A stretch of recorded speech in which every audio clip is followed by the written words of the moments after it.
Hello, everyone, and welcome once again to Black History Quest, Oregon Black Pioneers History, Research, and Conversation Program, sponsored by Roundhouse Foundation. My name is Zachary Stocks, and I am your host for this evening. Thank you so much for spending an hour of your time with us. We are coming to you live right now on the Oregon Black Pioneers Facebook and YouTube accounts. If you can't stick around for the whole show this evening, you will be able to find a recap of this and every episode of Black History Quest on the Oregon Black Pioneers YouTube page. What is Oregon Black Pioneers? It is Oregon's only statewide African American Historical Society, and this is our third episode of our new-ish program, Black History Quest. For those of you who are checking in for the first time, let me give you a rundown of how it works. So last year, we recruited a number of talented researchers to serve as our history investigators, and we share with them some of the materials from the Oregon Black Pioneers research files. And sometimes that was objects, sometimes newspaper clippings, photographs, lots of different materials that tell us about the stories of people of African descent in Oregon. And no matter how small those sources might be, we know that there are bigger stories behind them. And the point of this program is to try to figure out what those stories are. So over the past several months, each of these history investigators have been digging into the stories behind those sources and preparing a presentation on what they found. Every other month, we gather here live with you to talk to those investigators and learn what they found through their research. And after they present this evening, we're going to have a chance to chat a little bit more about those findings. And this is an opportunity to hear from you. So if you hear this presentation tonight and you have questions, please do leave your question in the chat. And hopefully, if we have time, we'll be able to read those live and have a conversation about what's on your mind related to these subjects. So without further ado, I'd like to introduce you all to this evening's history investigator. I am so excited to be joined by Maureen Battistella, someone I've had a chance to work with on a few different projects related to Black history in Southern Oregon. So Southern Oregon making its first debut here on Black History Quest. Maureen holds a Master of Library Sciences from Rutgers University and has a research appointment at Southern Oregon University Departments of Sociology and Anthropology. Her research interests include oral history, community documentation, and heritage preservation. She is a curator of SOU's Stories of Southern Oregon project, and she's currently working with Oregon's Sovereign Nations, the University of Oregon, and the State Library of Oregon to digitize historic newspapers, tribal newspapers from Chemawa Indian School and serial publications for the Oregon Digital Newspaper Program. Maureen also currently serves as an Oregon Heritage Commissioner. So please join me in welcoming Maureen Battistella. Hi, Zachary. Hi. Good to see you. Nice to see you. Thank you for having me tonight. Thank you for being here for our program. So you chose to look into the Mathews family, a mixed race pioneer family of Jackson County that has a very extensive family tree that is sometimes hard to decipher, Yes. Myself included. And you've been looking at one member of that family in particular as a starting off point. Can you tell us who that person is and what about them interested you first? Yeah, it's a man named John Mathews who migrated from North Carolina across the country to Southern Oregon, arriving here with his family in 1853. And I think what kind of piqued my interest about him was the fact that we could actually document his family all the way through that trip, from the point of his mother's birth mother's birth and really first recognition in the census in 1830. That's great. And so you mentioned the census and documentation. I assume that there was material like that first drew you to the Mathews family story. Can you tell us about what those sources were? Well, there's really been a lot of research done on the Mathews family, and I want to acknowledge a couple of points here. One, Barbara Hagney, who's written extensively. She is a descendant of Susanna Mathews, John's sister, and also two residents of Eagle Point, Medford, who are also descendants of the Mathews family living here today. There are quite a few descendants who are still around in Southern Oregon. We're very fortunate to have descendants who have been able to preserve their family histories and it adds to our understanding of state history, Yes. which is what this is all about, right? Yes. So I won't take up too much more time with these leading introductory questions. I want to hear about the work that you've done. So without further ado, I'm going to turn over the presentation to you to learn more about the Mathews family. And when you're done, we'll come back and talk a bit and take questions from the audience. So take it away, Maureen. All right. Thank you. All right. Well, this presentation is about the intertwined destinies of three families, the Mathews family, the Wooley family, and Woodson Tucker. They depended on each other and supported each other. And because of the strength of their relationships and the advantages each brought to the relationships, we can trace a journey that started in 1799 all the way through today. Of the three, the Mathews family was African, of African descent, and the Wooley and Woodson Tucker families were white. They were of European ancestry. And today it's an honor to say their name and to recall their histories. And as we follow through, what I would ask you as viewers to do is to think about the advantages and disadvantages and opportunities that each family encountered along their journey. What effect their individual racial heritage had on their destinies, what the cultural, social, and legal systems were that either constrained or gave them opportunity, what sort of family relationships and community relationships supported each one of the families and their opportunities, and what personal qualities might have given them advantages or disadvantages. What I knew to begin with was this plaque that's outside of the Eagle Point Museum in Southern Oregon. It's a memorial to John Mathews as a pioneer of 1853. He's recognized as having named the town of Eagle Point. And I knew about the John Mathews Pioneer Cemetery on Crystal Drive. And I knew of some descendants of the family, Norma and Vera, who live in Southern Oregon, and Barbara Hegney in Nevada, all who had stories often quoted to them and handed down.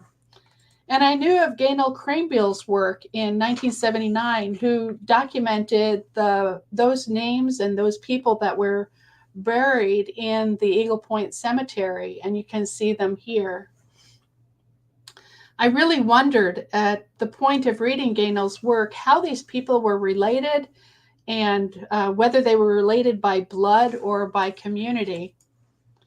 So, who was John Mathews? He was a freed slave who left North Carolina with his family in 1830 and migrated first to Tennessee and then to Missouri. In 1853, the Mathews family traveled west to the Oregon Territory, where they settled in Little Butte, Oregon, an area now known as Eagle Point. And this is Jackson County, the red county in the southwest of the state. And this is the area that we're going to be talking about today. Eagle Point is in the center of that map. Shady Cove and Butte Falls is an area that the Mathews family settled in. And you can see I-5 along that left or western corner of that map showing the route from Ashland all the way through Rogue River. One of the problems in working with this research were the name variants. The Mathews family in itself used a number of different name variants documented in official records like the federal census by the Jackson County tax assessors, in the newspaper and ephemeral files. And further, the families favored certain first names that were repeated through the generations and also in related families. So the family stories relate that in 1798, Jane, who was about 13, was kidnapped and transported from Madagascar to a slave market in Virginia, where she was bought by the Mask family. And then it was probably Colonel Dudley Byron Mask, who was the person who bought Jane on a slave market and took her to North Carolina, where his family had land. And so Jane had a child by way of Dudley Byron Mask Sr., and that was Eleanor Penelope. She was born in 1799, and frequently you'll see her as Nellie or Penelope or Eleanor spelled in different ways. Eleanor Byron, Jane and Dudley's daughter, was also fathered 3 children with Dudley: John in 1816, Dudley in 1821, and Susanna in 1823. So this was a situation where the father raped his daughter, and they had 3 children. According to some family stories, John was taught to read and write by his father, Dudley Byron Mask, and I wondered if I could find any evidence of this. I did learn that Dudley Mask had established the Richmond Academy, or a school, by charter, had to be chartered by the state in 1788, and this is the charter. So it's likely that Dudley Byron Mask and his family were literate. And as early as 1813, the North Carolina General Assembly made it illegal for enslaved persons to be taught to read or to write, though they could be taught figures. That was certainly a key to the economic success of the properties. And the laws forbidding literacy were strengthened in succeeding years. And this is why laws became even more onerous and more restrictive. In the time leading up to the Mathews family journey in 1830, there were increasing fears of enslaved people's uprising and rebellion, particularly in North Carolina. David Walker, the author of this appeal, was born in North Carolina of an enslaved man and a white woman, and he wrote and published this document that was widely circulated throughout the South, throughout the country, actually, and it called for immediate freedom for all enslaved people, and it urged enslaved people to rise up. Walker's appeal got a lot of press, and it really ramped up the fear among the Euro-American population. And at the same time that this was going on, Nat Turner was preaching freedom and was gaining supporters among enslaved people. So Southern, particularly Southern Euro-Americans became increasingly fearful and increasingly passed restrictive laws surrounding people of color. And then in 1830, North Carolina legislated that slaves could be freed on written petition to the state and with a payment of $1,000. So in order for a person of color to be emancipated, to be freed, the owner had to pay $1,000 and file a petition with the state in order for that person to be released. And following that release, if the owner was willing to do that, the former slave would have 90 days to leave. There were certain other situations where a person of color could be freed, such as a lifelong of service, a meritorious service, things like that. But for the most part, it was a matter of freeing people in this way. And this was North Carolina when the Mathews family left the state. It was a time of chaos, increasing restrictions for people of color, and it was a flashpoint in history when every person of color was in extreme danger of mob violence. So this is the basic route of the Mathews family. They left North Carolina and traveled to Tennessee.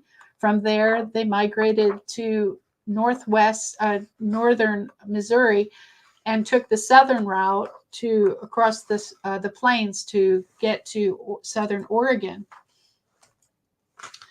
And this was the first time I found Eleanor Penelope documented in the 1830 census as a free person of color in Richmond County, North Carolina. I tell you, chills went up my spine when I found this document.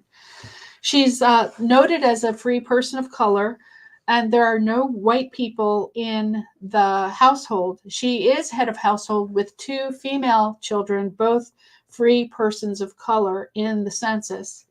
And a man named Drury Mathis is also in the 1830 census, living in the next precinct near John Mask, the brother of Eleanor's father, but not in the Mask household. And this Drury Mathis is again related to the Mask family. He's also enumerated as a free person of color with 10 other free people of color in his household. And although Drury Mathis lived separately from Eleanor, he likely fathered 2 children with her, Drury Jr. in 1826 and Mary Amanda in 1828. And Michael Wooley, the second person that we'll encounter in this talk, is nearby. There are no free persons of color or slaves in the Wooley household. So Drury Mathis and the Mathews family and Wooley's families migrated to Tennessee in 1830. And by the 1940 census, we see the Mathews and Wooley families living very near each other in Claiborne County, Tennessee.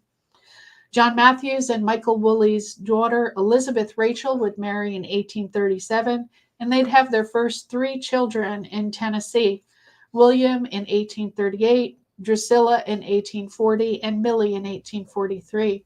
And there's another significant person that kind of comes into the family and legacy and long history of the Mathews family in Tennessee, and that's Lewis Johnson, who's a farmer.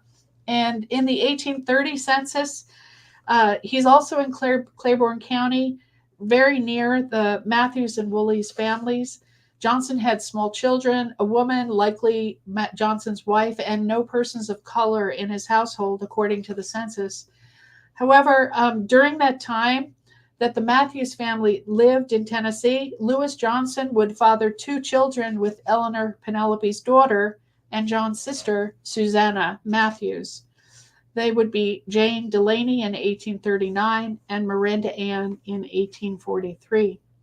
Drury Mathis is in Tennessee as well, but seems to have separated from the Wooley Mathis families, and he marries in 1846. I found Drury Mathis in court records naming family members, and the family members are named John and Hezekiah and Drury again. The traditional names, again, demonstrating a relationship with the North Carolina Mask family and the Mathews family as well. In 1844, the Mathews family would move again to Missouri. Susanna and her children with Lewis Johnson, who would go with them, Johnson bringing his 2 boys, Benjamin and Moses Eastbury, but leaving the rest of his family in Tennessee. Michael Wooley and his family would follow the Mathews in 1849. So in 1850 is sort of a key census for a lot of reasons, not the least of which is related to the westward expansion movement, because we can see where people started from and who they were traveling with. In this 1850 census for Mercer County, Missouri, it's the first time we see John as head of household. We see Elizabeth Rachel and the children are all enumerated by name, and the years of birth are noted for the children. So we can see the migration of the family from North Carolina, Tennessee, and now Missouri. The Wooley and Mathews family live next to each other in Mercer County, Missouri, and Susanna is nearby in Lewis Johnson's household. And while Elizabeth Rachel Wooley Mathews and Michael Wooley are both enumerated as white, John, Eleanor Penelope, and Drury and Jane are identified as mulatto. And before Lewis Johnson dies in 1851, he and Susanna would have 3 more children: Mary, Missouri Anna, 1846, William Rube, 1847, Francis Leger in 1850. Now, this is the first census that we see our families enumerated, but also it's the first census where we see a literacy question, and that's that yellow column that you see. because this question asks that the census taker identify the people who cannot read and write. And so what was very thrilling to me is that the Mathews family, John and his family, except for Eleanor, his mother, could all read and write. But the Wooley family, him, Michael, and Martha, his wife, were unable to read or write. And I wondered if this was one of the reasons why the Mathews and Wooley family kind of stayed together through their travels. Michael Wooley was white but illiterate. John Mathews was black but literate. So I wondered if these factors, along with the bonds of marriage and family, helped create a balance between them, and and that relationship could be balanced and give both cause and need for mutual support and trust between them. This is where the families lived in Missouri, around the Sullivan Line on the battleground border between Iowa and Missouri. And this Sullivan Line represented a disputed survey that was determined by treaties with the Osage Nation and complicated by Missouri's status as a slave state as it was entering the Union. So the Honey War waged from 1839 and was resolved in the court decision in 1850. So you can see that the Mathews family, again, were living in a place of war, in a battleground. Now, they had 6 children when they were in Missouri. John and Elizabeth did. Dudley in 1844, America 1846, Ruth at 1849, Hezekiah in 1850, and Rachel Judah on December 22nd, 1852. So at this point, they were preparing to leave for their westward migration, but they weren't able to leave until March of 1853 because of the birth of Rachel Judah in December of 52. Now, we don't know whether they left from St. Joseph in Independence, Missouri, which was a typical departure point of departure for the westward migration, or whether they left for Council Bluffs in Iowa. But Jan Wright, who is a Beeson scholar, tells me that Beeson also left on his westward migration in 1852, and he left from Council Bluffs, traveling on the southern route to southern Oregon. So it's possible that they could have left from Council Bluffs. So the extended Mathews family migrated to Jackson County, Oregon, traveling along the southern route of the Oregon Trail, arriving on October 3rd, 1853. So, and this is the party that is said to have traveled with the Mathews family. At the time of the family's 8-month migration to southern Oregon, Elizabeth and John had 8 children under the age of 14, and John's sister Susanna had 6 children and was a widow. Now, in her book, Unforgettable Pioneers, Barbara Hegney cites 25 persons or families traveling in the party, and she is the one who has named these people. And but the source of this information really isn't known, and I can't document it anywhere. However, some of the families known today in Eagle Point are known as migrating in 52, so possibly could have been on that train. The names are there: Condrey, Conover, McDaniel, Smith, and Winkle. Now, firsthand accounts from the Oregon Trail Diaries, they tell of southern Oregon's lush green valleys and clear rivers, and it must have been such a delight after the grueling trip across the prairies. But even in 1852 and 1853, diarists write in despair because all of the best lands had already been claimed. So the Mathews family migrates to the north and to the east towards Little Butte Creek, where there's open land and that property hasn't yet been settled. And that property was still frequented by Native peoples. This would have been really the beginning of the Rogue Indian Wars. And so, again, the Mathews family kind of came right into a battleground situation, though they seem to have avoided conflict. Now, the 1860 Oregon Census was the first to enumerate Jackson County, and it did so by precincts. The census allows us an official and formal perspective on the landscape, as well as an idea of the cultural and social situations of the day. Wallace Farnham, in his 1956 Pacific Historical Quarterly article, defines the western regions, Jacksonville, Rouge, Applegate, as mining communities, mining precincts, and the eastern precincts, Ashland, Little Butte, Central Point, as agricultural, as farming communities.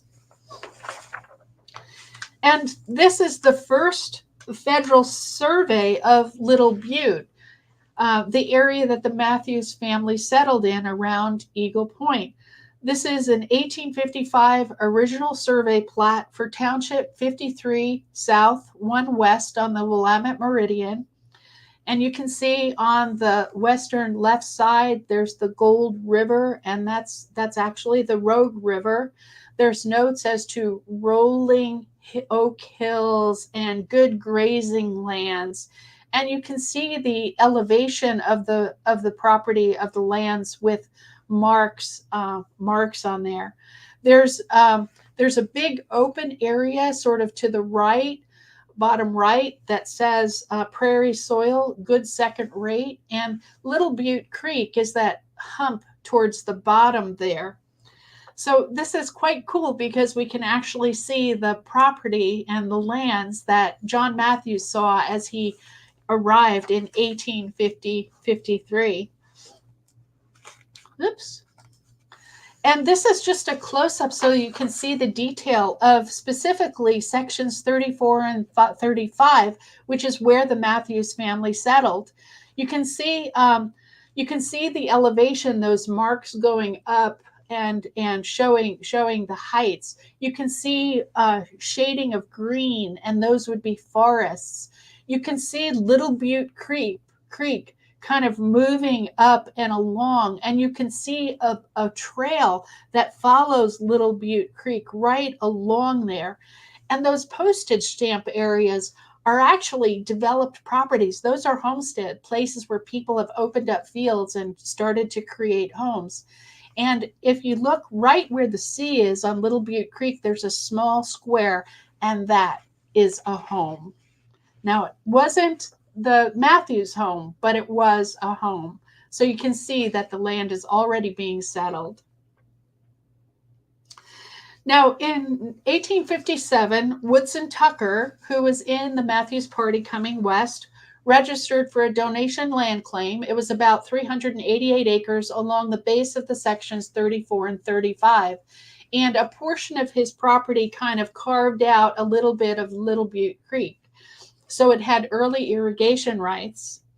Now, family stories and others say that Tucker allowed the Mathews family to build on his land. Some say squatted on his land, but there's a lot more to that story, as we'll find out in just a minute. This is the first known Jackson County census document. In 1853, Jan Wright found this at Southern Oregon Historical Society. The precincts are not noted, but it's everyone in the county, and they're listed regardless of residence. The Oregon Territory certainly wanted to know the tax potential and voting status of its population. And there are 2 Mathews households documented in this census. This is John and Elizabeth's household. You note mulatto along the left-hand column, and you note that they are not legal voters on the right there. Okay, and theirs is the only household noted as mulatto in the 1853 Jackson County census. This is Eleanor Penelope Mathews' household, and you can see that she's widowed, and so is Susanna. Sucky there is also Susanna, and she is widowed. And the household includes not only Eleanor's children, Drury, for example, and Susanna and Mary Amanda, but it also includes Susanna's children, Miranda, Jane, Mary, Matthew, and Francis. And so you can see that while race is noted in John and Elizabeth's entry, it's not in Penelope's and Eleanor's, excuse me. So this is the 1856 census. The only people that are noted as colored in this or persons of color in this census assessment document, excuse me, is John Mathews, Nellie Mathews, his mother, and Amanda Mathews, his sister. And you can see that they have personal property. John has $1,280 of personal property there, and so do Eleanor, and so does Amanda. But they have no real estate, which is that first column, because John is not allowed to own real estate according to the law. Now, John will pay taxes. He'll pay a jail tax of $2.56, a territory tax of $1.28, a school tax of $1.28, but he is not assessed the $1 poll tax because he is not legally allowed to vote. Now, family stories say that John's two sisters, Susanna and Mary Amanda, choose to live in Jacksonville, and we can verify this with other records. This photo, courtesy of the Eagle Point Museum, shows Susanna Mathews standing, and the seated woman has been named Susanna's mother, Eleanor Penelope, or her daughter, or Susanna's daughter, but I believe that this is Susanna's younger sister, Mary Amanda. The earliest this photo could have been taken would have been 1843, and perhaps even by Peter Britt, who reached Southern Oregon in 1852. But in 1854, Susanna was 31 years old, and her sister Mary Amanda was 26 years old. Susanna's mother, Eleanor Penelope, would have been 55 years old, and Susanna's older daughter, Jane Delaney, would be 15. So that's why I believe this is a picture of the two sisters who settled first in Jacksonville and in the Kanaka Flats area. I do concede that Vera, Susanna's descendant, disputes my claim as to the identity of the seated woman. So Miss Susanna Johnson, Susan Johnson, is in the 1858 tax rolls with personal property of $260. She's a person of means but has no real estate, and her race is not noted. And I wondered, could this be Susanna Mathews Johnson, the widow of Lewis Johnson, making a new name for herself? And I wondered, were there other African Americans in Jackson County at this time? So, Jean Bauer Brownell's unpublished 1942 manuscript, Negroes in Oregon Before the Civil War, is in the Oregon Historical Society. As an indexer for the Oregon Historical Quarterly, she's accustomed to detail, and she writes clearly of the difficulty of her work due to inconsistent notation, omissions, and errors. She used early census registers and other documents to identify persons of color in Oregon by name and location, and then she researched their identity and personal history. And many subsequent scholars have depended on Brownell's work. So of the 199 persons of color that in Oregon before the Civil War identified by Brownell, 49 of them are in Jackson County. And as Zachary Stocks points out, that's a sizable number. And with the diversity of occupations that we see there, it establishes a community of interest and interdependence, not merely a transient population. But we can look more closely at the 1860 census than Brownell does. And we can locate the individuals by precinct or location within Jackson County. And you remember Farnham's categorization of Western Jackson County being largely mining and Eastern Jackson County being largely agricultural. And he he does call out Little Butte in his categorization. Of the 49 persons of color that Brownell notes as being in Jackson County, 15 of them are identified in the 1860 census as living in Little Butte, near Butte Creek. 5 of them in Jacksonville, 1 near Central Point, and 1 in Rock Point, which is up by Gold Hill.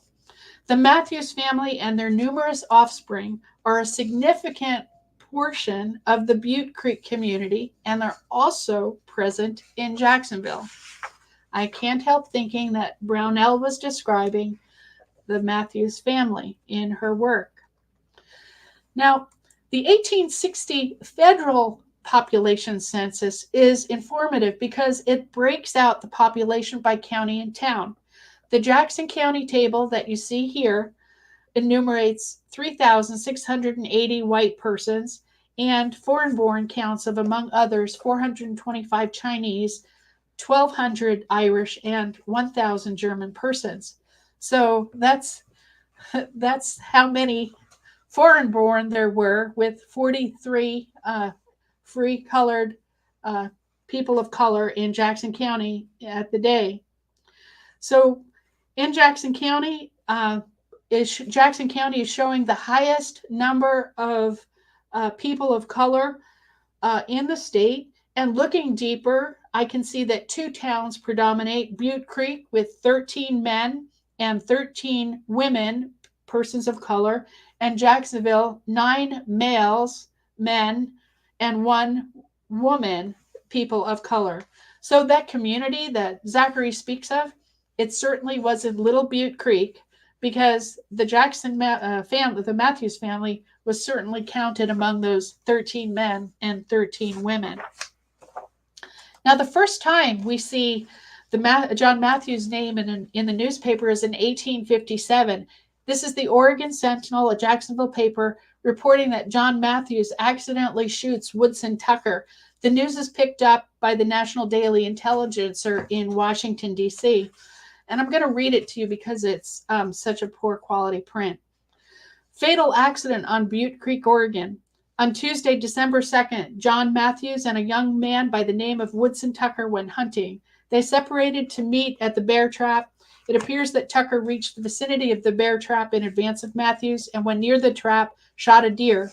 After skinning the deer, he was prepared to hang it up when Mathews discovered him, and supposing that the object he saw shaking the bush was a bear, he fired, shooting Tucker in the breast.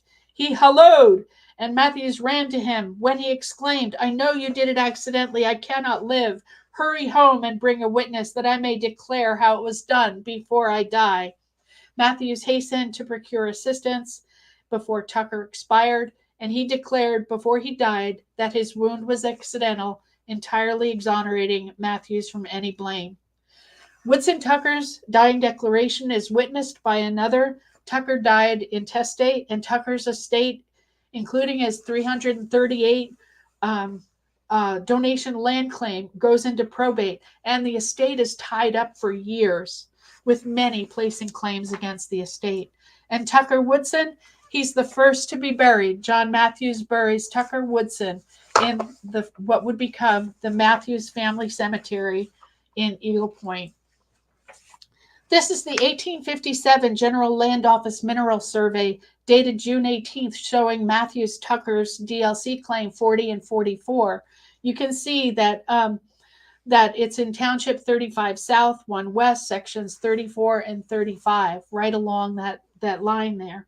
Woodson's estate is documented in 87 pages of correspondence, notes, and figures. Josiah Nolan is administrator. There are 3 trusted appraisers, and Woodson Tucker's goods are valued at $517, and his land is valued at $100. Now, John Mathews, on January 25th, 1858, John Mathews submits an affidavit to Josiah Nolan testifying that Woodson Tucker owes him $2,000 plus interest on the loan. And so we have this in writing as part of the estate settlement. So Nolan gives notice of the disposition of the estate, And on August 25th, 1859, there's a public auction of Tucker's goods. His land goes for $910 to James M. Jackson, the highest bidder. However, 3 months later, James Jackson, the man who was successful in the bid at the public auction, writes Josiah Nolan saying that at the time he made the bid on the land, he was intoxicated and scarcely knew what he was doing. And so Jackson withdraws his bid and the land is up for claim again. But Woodson Tucker's estate is finally settled on June 7th, 1860, and the total value of the estate is $1,433. And the expenses against the estate are $1,431. So Tucker's estate is insolvent. His widow back in Iowa will get nothing. Now, what about Woodson Tucker's donation land claim? Nolan has a guarded note on it, and you can see it right here, saying that except for a claim of John Mathews, the principal and interest of which now amounts to the sum of about $3,000. And in this document, Nolan admits that Woodson Tucker's estate will go to John Mathews to pay back that loan of $2,000 plus interest. So Reed and Bergen, attorneys for law, sign off on the agreement, and John Mathews from this date becomes the administrator of Woodson Tucker's estate and pays out any further debts. Okay. So this June probate document is enlightening. John had attorneys and not lawyers embedded in local politics, but lawyers new to town. Reed and Bergen had just started advertising in the Jacksonville Sentinel. So Reed and Bergen, with offices in Kirbyville and Jacksonville, would be accustomed to dealing with mining claims. They would know how to deal with the legal system, with claim jumps, disputes, fulfillment, and failure. So they're the ones that assured that Mathews would get his land. Now, just days after Mathews assumed responsibility for Woodson Tucker's debt, John Mathews approves the claim of two men, A.K. Williams and Benjamin Johnson. And I can't help wondering if these two claims are against the estate are made by persons of color who might have been more apt to approach John Mathews than a white administrator of the estate. And Ben Johnson is certainly a name we know of from Jan Wright's research, but so far only history knows who those people are. However, the disposition of Woodson Tucker's estate in probate tells us a lot about John Mathews. He was literate. He read the newspapers and tracked the probate process. He knew his way around the politics of a complicated legal system. He knew how to compromise and make a deal. He knew to get a lawyer, not one embedded in local affairs, but an attorney from Josephine County. And best of all, he was patient and clever in how he approached what could have been an impossible situation. Now, John Mathews was successful in the petition for Tucker's land, but so DLC 40 and 44 were acknowledged at the county level and perhaps even at the state level. But the deed of transfer never really reached the feds. And you can see here at the BLM, the General Land Office record, that the DLC is still attributed to Angeline Tucker and Woodson Tucker's heirs back in Iowa. So this is Woodson Tucker's property, now John Mathews, superimposed on a contemporary map of Eagle Point, thanks to the georeferencing of Katie Johnson at SULA at SOU.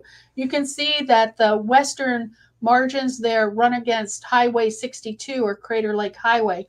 The eastern margin runs along Reese Creek Road, and you can see that the corner of there includes Little Butte Creek. So John Mathews has early irrigation rights. The northernmost boundary runs south of the elementary school, and the southernmost boundary runs really right along Main Street of Eagle Point. This is a huge parcel of land today, running all the way from Crater Lake Highway all the way out to Royal Street and Reese Creek Road. This is Vera, Susanna's descendant, and she holds a photo of John Mathews' first home. And this photo, I love that this photo shows that Vera's hands are bridging the generations, but from John Mathews, her family, to today. And this is their home on the southeastern edge of that DLC 40 at the corner of what is now Reese Creek Road and Brownsboro Highway. And we might wonder what happened to Suzanne. And I think I'm running out of time here.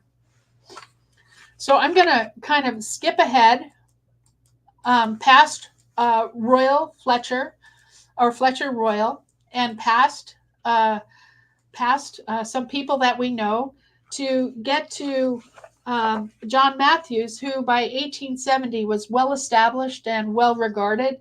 He's often in the news. He has an entry in Walling, and John Mathews is on the school board, the County Roads Commission. He's accused of embezzlement, but found not guilty. He's the subject of several legal actions to recover money, and he and his boys would run cattle and raise horses, but his race is never mentioned. The family, Norma and Vera and Barbara, they report how hard the family worked through the generations and how much land meant to the family. All three of them report that their African American heritage was hidden by their families and that they were subject to racial slurs in the town. This is the grave of Eleanor Penelope Mathews, 1799 to 1882. She dies in 1882 and rests near Woodson. John Mathews dies of typhoid on August 12, 1885, at the age of 69. The news of John Mathews is just everywhere, and there's an outpouring of grief from all over the state. Elizabeth Rachel Wooley passes in 1890.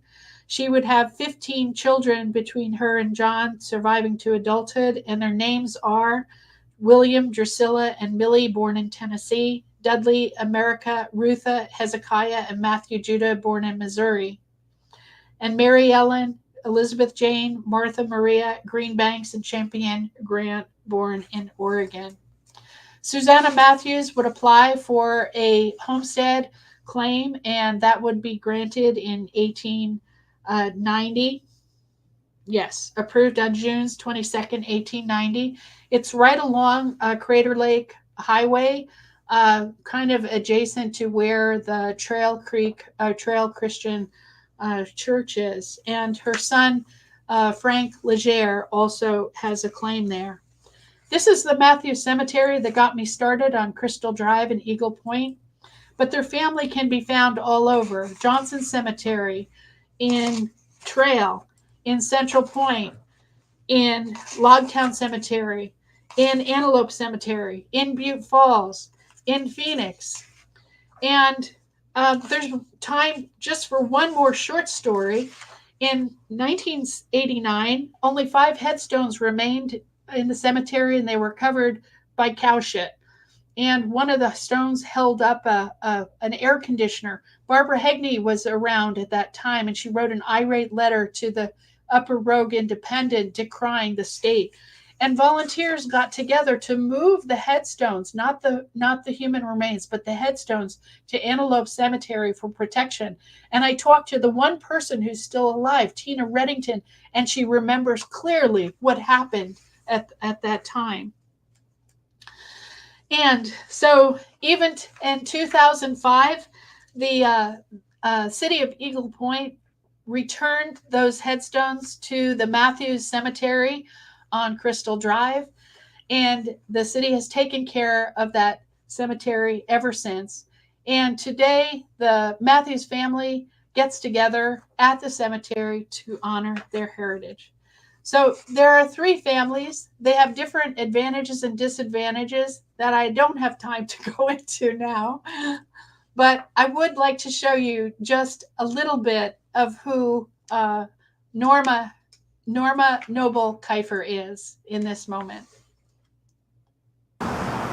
Today, Maureen and I toured the Mathews property, looking at the old homesteads. We looked at a few homesteads, the Ball Road, Highway 234, and Reese Creek areas. different brothers that resided there were Quentin Mathews, Raleigh Mathews, Vernie Mathews, Green Mathews, and my mother was Velma Mathews Noble, also residing on Ropey Road. Does it say baby on there? Oh, it is. It says 02 and 03. Anyway, we need to find that original piece of this little lamb that's been broken off and the wrought iron surrounding for the baby's grave. So I'd just like to acknowledge Norma as a generous and gracious woman to whom I owe much. So thank you, Zachary and the Oregon Black Pioneers, for this opportunity to relate some of the Mathews family history and heritage, and to say the names of John Mathews and his family. Thank you. Well, thank you, Maureen. And wow, I mean, where to even begin? There's so much that you uncovered. And I want to start by saying thank you for helping to unravel some of the tangled web of this story. I mean, thinking about 15 children that John had. I mean, and that's just after, that's just looking, following his line of descent, yes. Right? That doesn't even get into all the complications going all the way back to the very first ancestor to come from Madagascar. And it seems like they lived such full lives even prior to coming to Oregon. Yes. And so I guess my first question for you is, in your research, did you find any sort of references to explain what motivated John Mathews and his family to make that journey to Oregon in the first place, knowing the fact that land ownership would not be something that was open to them at that time?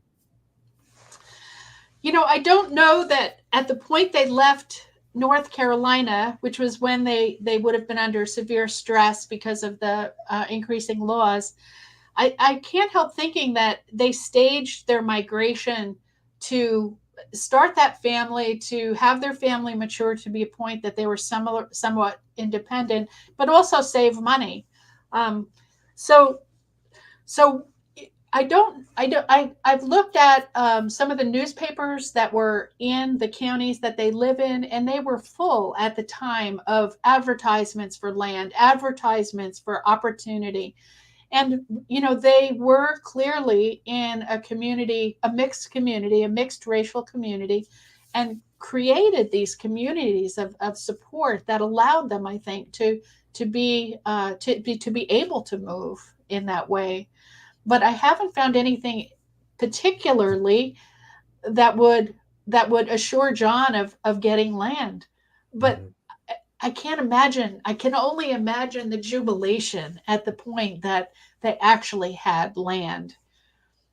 I'm sure that it was probably a long time goal, and the circumstances surrounding his acquiring land are very interesting, very not typical of most stories from Oregon. Yes. But I do think about that question, because learning that Woodson Tucker, or I'm sorry, not Woodson Tucker, it was Wooley, right? Woodson Tucker. He was the one who was killed. Right. Knowing that he had some debts to John gives me the impression that if I were going to start looking into that question specifically about the motivations to come to Oregon, that there perhaps was some sort of an arrangement wherein he would come and start working for him in Oregon, and it had not yet been paid out. I think so too. I think that's one of the bonds. And I think that's the trust and trustworthiness of the three partners that depended on each other so much. The literacy question, the wealth question, and then Tucker Woodson was organized enough to get a DLC in early enough, and thrifty in his lifestyle. Looking at the sale of his public auction, he wasn't extravagant. He had a half casket of tobacco, I think, is the biggest thing. Before I jump into more questions, I want to remind those of you who are watching that if you have questions as well, please do leave them in the chat. We'll be able to see them, and then we'd be able to take those and route them to our discussion here. But while folks are typing in, I do want to get to some more that were coming up in my mind hearing you present. I'm thinking about the questions of racial identity in Jackson County, Oregon at this time, particularly of a family that was listed as mulatto for the entirety of the time that they were living in Oregon. Yeah. And it seems like within not very many generations, references to their African American heritage had been erased. Yes. And I'm wondering if you could speak to whether or not that was an intentional move because of changing political climate or a chance for new opportunity to hide that part of their heritage, or if maybe phenotypically that part of their history, their family history, was no longer apparent to people anymore because they had had so many intermarriages with white members of the Jackson County community. Yeah, you've raised some important questions, Zachary, and really it's impossible for us to know, but we can make some I think observations. When one looks at the photographs of the family, there are African features that are evident through about two generations. But you're absolutely right. The family did not marry any other African heritage persons of color, and they only married people of European descent. Now, I've thought about this, and they could certainly have been addressing political issues, assimilation needs, but you know what else? There weren't that many people here, and the Mathews had wealth, and they were of status. So I suspect that one of the motivations in their marriages was to acquire land. And the only people that could have land at that point would have been other European Americans. So I think class and status, and we see that too in Brownell's reports of the African Americans, the people of color that had wealth and status. And they were accepted. They were accepted because they had wealth and they had status. That's fascinating. Yeah. Wow. Lots more to think about. I want to turn to a question about the preservation of these stories. So that last little clip that you shared, so impactful to be able to see a living descendant of this family today in the place where her ancestors are buried. Yeah. And you can really understand right away how meaningful this story is to her and this lineage. And I guess I'm wondering, how has this story been able to be preserved in this way? Today, we have so many tools, so much documented newspaper material, readily accessible census documents, a great deal of scholarship that's already been done. But going back down the line to be able to connect all of these stories in what seems like an unbroken chain of family memory, I wonder how that was even possible. You know, I really have to give Barbara Hegney credit. She was the one who early on, during a period when it was less comfortable for communities to accept heritage, people of color and their heritage. But she really did a good job pre-internet in kind of tracking down source documents and laying that record straight. When I presented these findings to the family, to Norma's family, it took 5 hours because there were so many questions. They were so interested. They were fascinated by the strength of character and just the knowledge of what had come before them. They're so proud now. So it's all good. It comes out okay.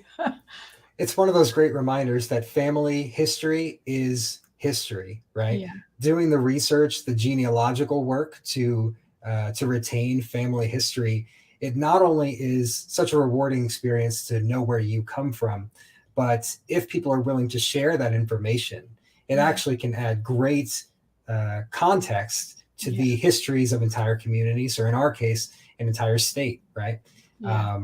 And maybe that's a nice segue into one of the questions that I ask everyone on Black History Quest, which is, in what ways did your findings meet your expectations? And then maybe in what ways were your findings different than what you expected? Well, I didn't read Barbara Hegney's works or look at Henry Louis Gates Jr.'s episode 3 with until after I kind of got through all of the research I possibly could, because I wanted to look at this with fresh eyes. But it's quite moving to be able to track a family in this way and to talk with the descendants. I've lost track of your questions, Zachary. I'm sorry.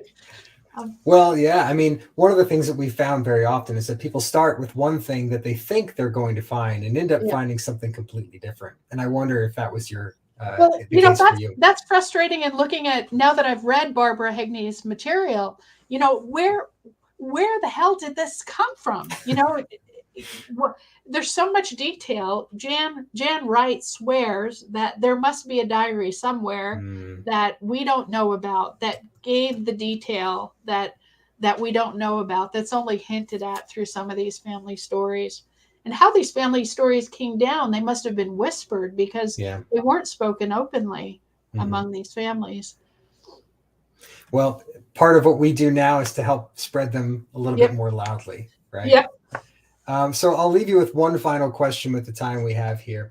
And it's our closer for everyone. And that is, how would you think what you have uncovered through your research, how has that changed our understanding of history? Well, I think most importantly, I think we understand that area around Little Butte Creek was a community of people of color who depended on each other, who were integrated and part of that community, that were talked of, that were known, that went to school with each other. And a lot of that history really has been suppressed. We haven't seen, contemporary, I've only found about 3 instances of contemporary documentation where other people talk about the family. There really isn't that much about those early years. So I think what we've learned is that there's more to the story that we know. There's more to be learned than we can find. But it's really tough. It's really hard to dig out. I do see that there's a question that just came in from the chat. So we have time. I'd love to present this one to you. So Cheryl says, John's brother Drury was my great-grandfather. I've always wondered how Nellie and her children were freed. Do you see evidence that slave master Mask paid the $1,000 to free them? Hi, Cheryl. Okay, so we really have no evidence of how Eleanor Penelope came to be a free person of color. Nobody had died in that immediate time period to have been freed upon death. Nellie wasn't old enough really to have provided a life of meritorious service. The law that was passed that required the $1,000 and this petition in the state happened in 1830, but that census where Eleanor Penelope was first identified as a person of color was June of 1830. So chances are that law had not yet been passed when she had been named as a free person of color. However, I can't help thinking that if I were to go back to North Carolina and sit in those archives in Anson County and Richmond and in Montgomery County, I would find a record. Yep. Well, maybe that's a good place for us to leave us, always thinking about where else this research could go if we just had more time, right? Well, it has been so wonderful to have you on Black History Quest, Maureen, and to reconnect with you and to learn from you And it's always wonderful to learn these stories and also to hear from the people who are so passionate about finding them. So thank you so much for being our history investigator for this episode. Thank you so much, Zachary. Thank you. All right. Well, that is going to do it for another episode of Black History Quest. Thank you to everyone who decided to stick around. We really appreciate it. And as always, we want to also thank Roundhouse Foundation for sponsoring this show. You can learn more about them on their website at roundhousefoundation.org.